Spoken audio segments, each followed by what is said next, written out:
The Quiet Heart. In a small house at the edge of a busy town lived an old woman named Lisa.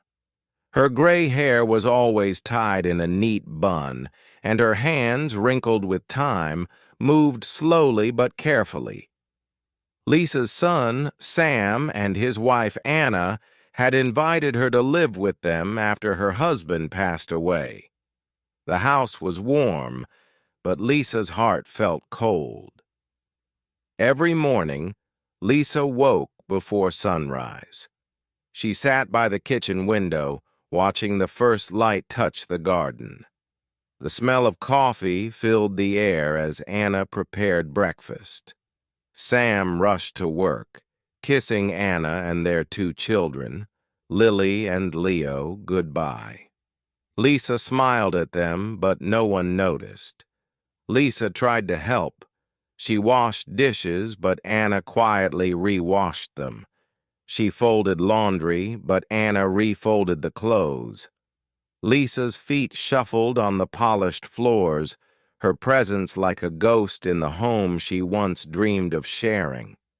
The children's laughter echoed through the house. Lily played the piano, and Leo built towers with colorful blocks. Lisa sat in the corner, knitting a scarf she hoped Lily might wear.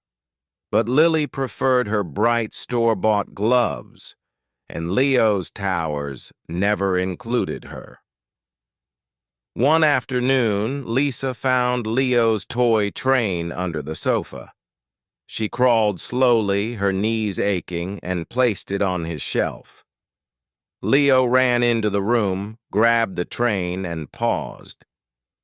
"Thank you, Grandma," he said softly. Lisa's heart fluttered, a tiny spark in the quiet dark. That night at dinner, Lisa sat silently. Sam talked about his job. Anna discussed Lily's school play. Lily showed a painting of their family, 4 people under a rainbow. Lisa was not in the picture. A spoon clinked against her plate, a sound too loud for her small world. Days turned into weeks. Lisa began to collect small moments, a smile from Leo, a nod from Anna, a tired good night, Mom from Sam. She stored them like treasures in her heart, fragile but precious. One evening, Lisa found an old photo album in her closet. Pictures of Sam as a boy, his hand in hers, filled the pages. She traced the faded images, tears blurring her vision. The past felt alive, but the present seemed to forget her. A storm raged outside one night. Thunder shook the windows, and Lily ran into Lisa's room, trembling. "Can I stay here, Grandma?" she asked. Lisa nodded, lifting the blanket. Lily curled beside her, her small body warm against Lisa's side. They listened to the rain until dawn.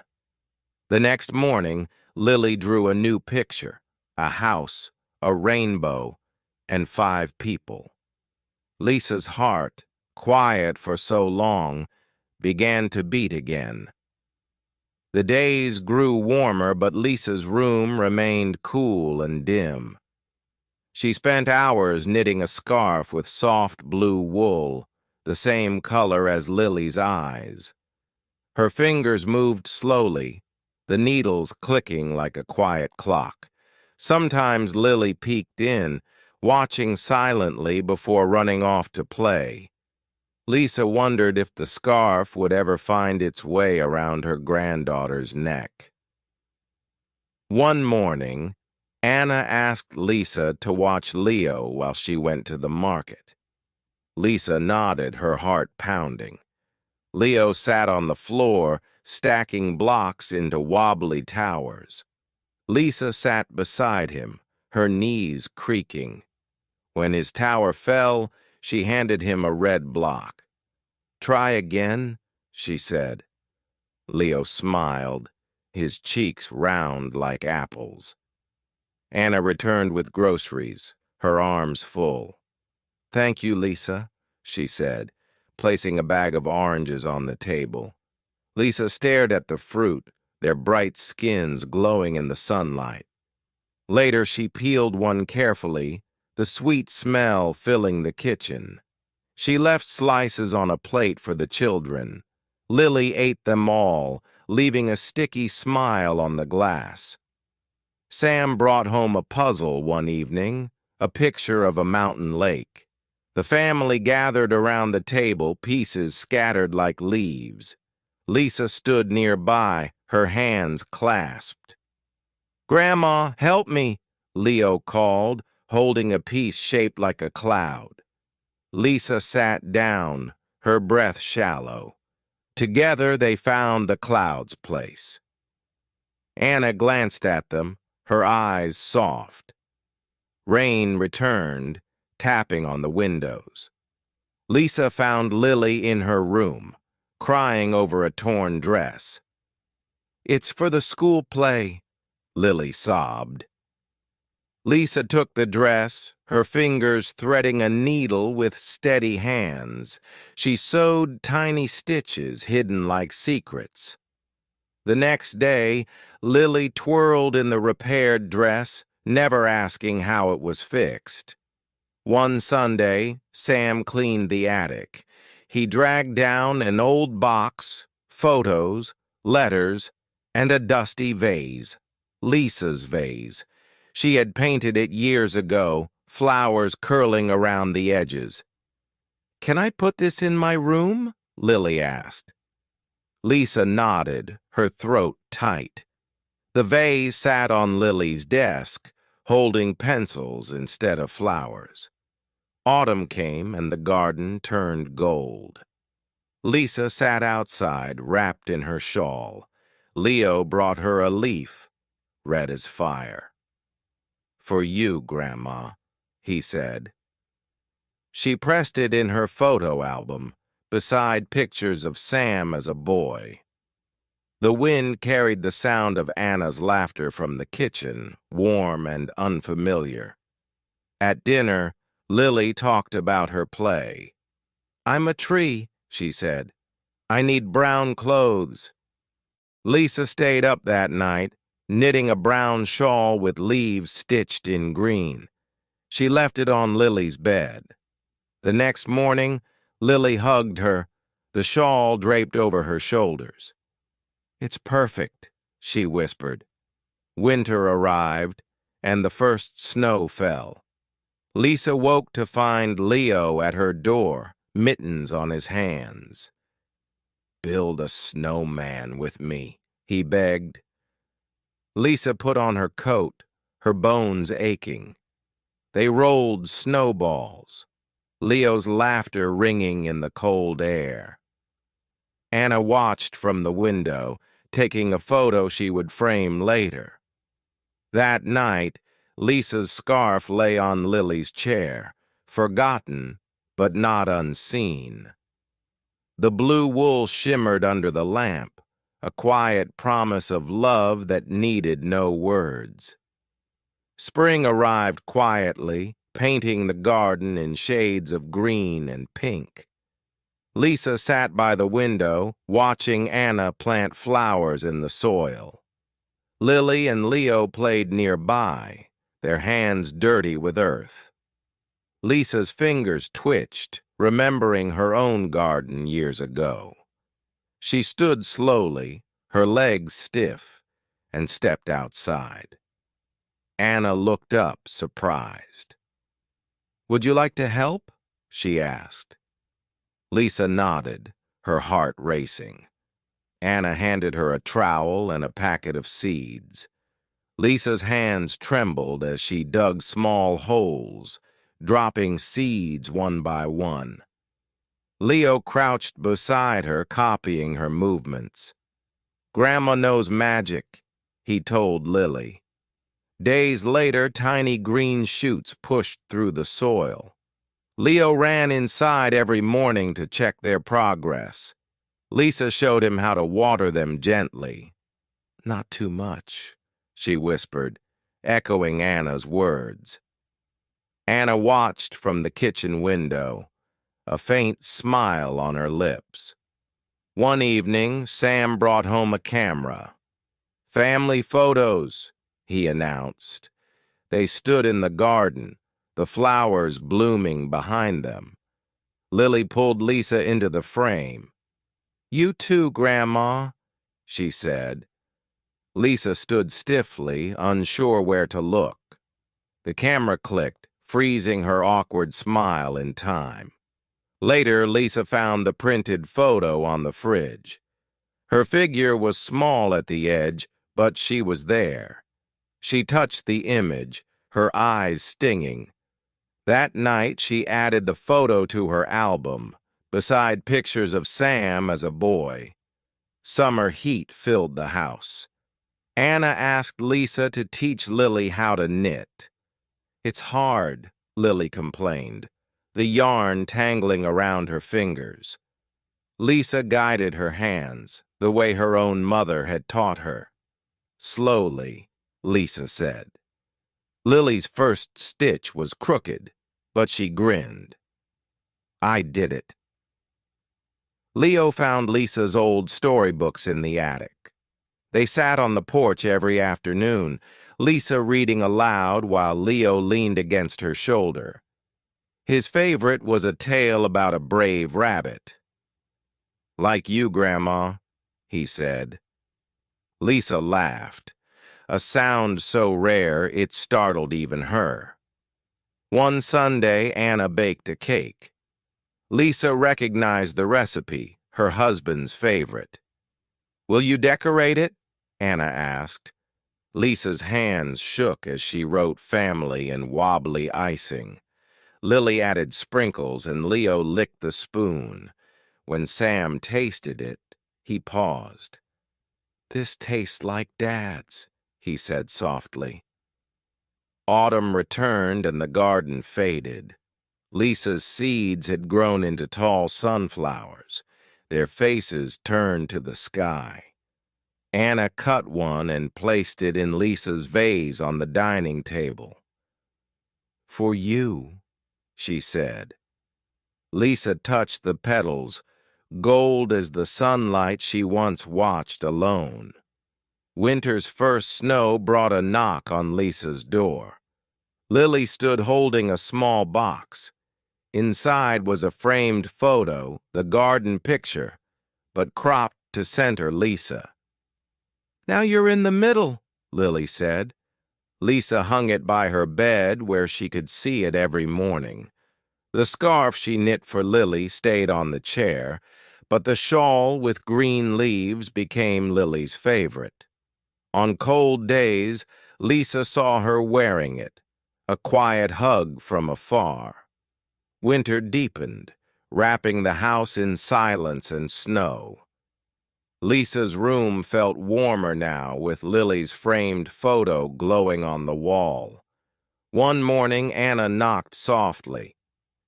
"Can you help with Leo's school project?" she asked.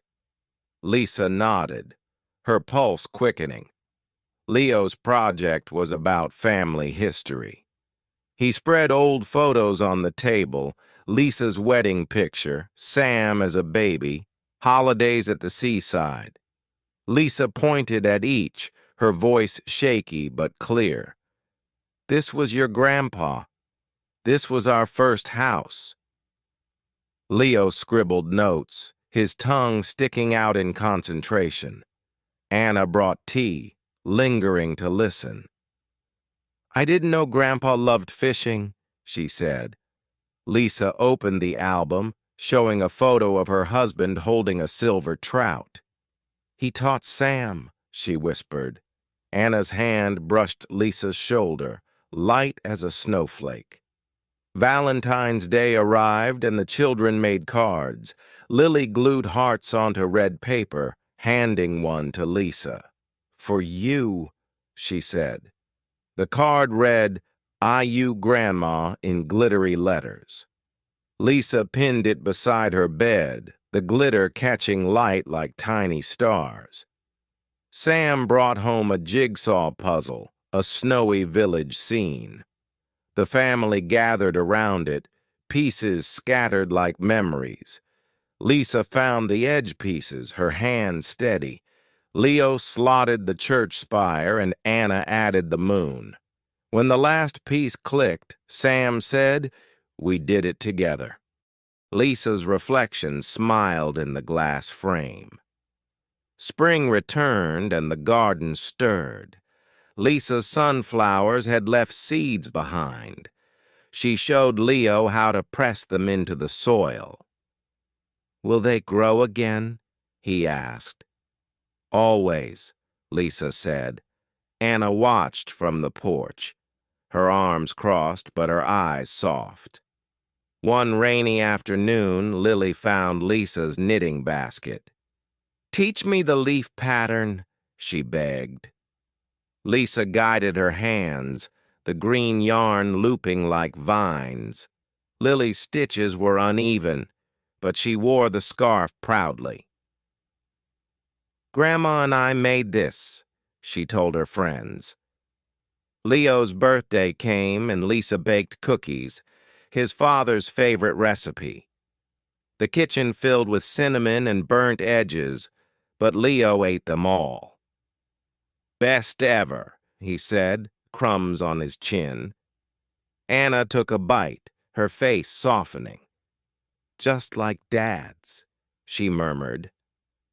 Summer evenings brought fireflies. Lisa sat on the porch with Leo, counting flickers in the dusk. Anna joined them, a glass of lemonade in hand. They sat in silence, the air humming with warmth and unspoken words. One day, Lisa found her vase on the dining table filled with sunflowers. Anna said, "They're yours." Lisa touched the petals, her throat tight.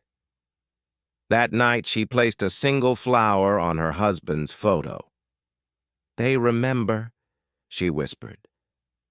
When autumn leaves fell, the family raked them into piles. Lisa sat under a tree, her scarf blue against the gold. Lily ran to her, breathless. "Jump with us, Grandma!" Lisa stood, her bones creaking, and tossed a handful of leaves. Laughter echoed, and for a moment she felt light.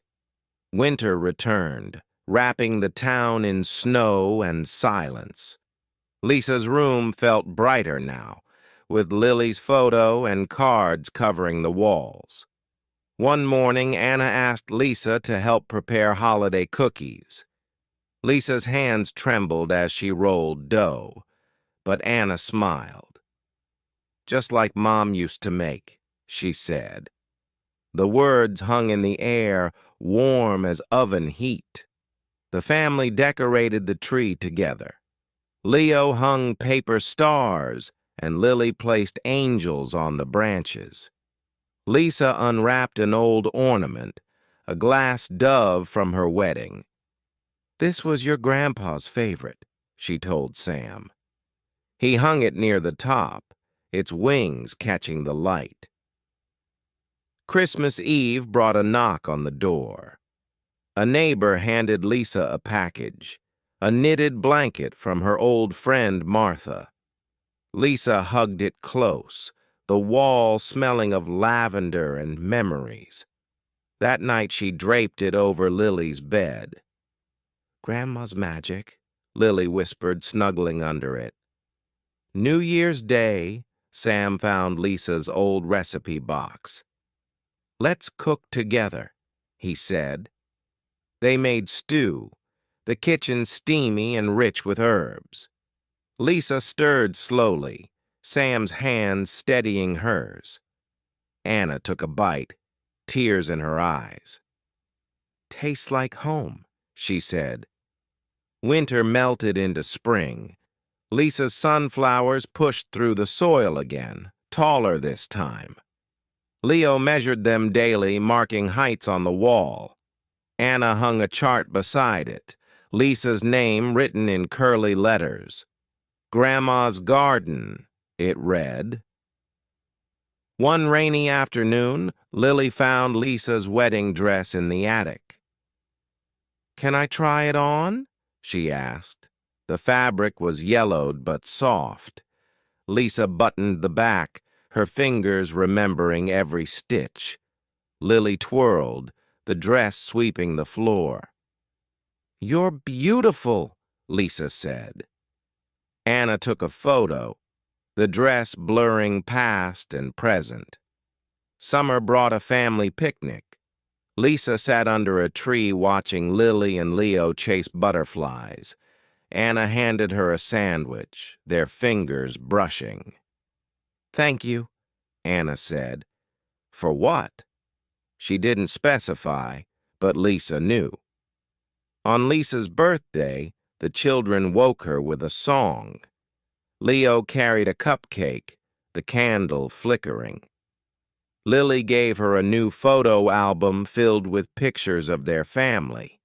Lisa's hands shook as she turned pages. Knitting, gardening, snowmen, she was in everyone. Autumn leaves fell and the family raked them into piles.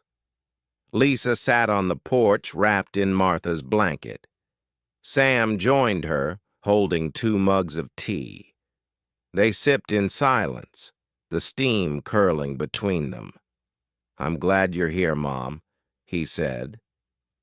That night, Lisa added a new photo to her old album, a picture of 5 people under a sunflower sky. Her finger traced their faces, each one a thread in the tapestry she'd almost thought she'd lost.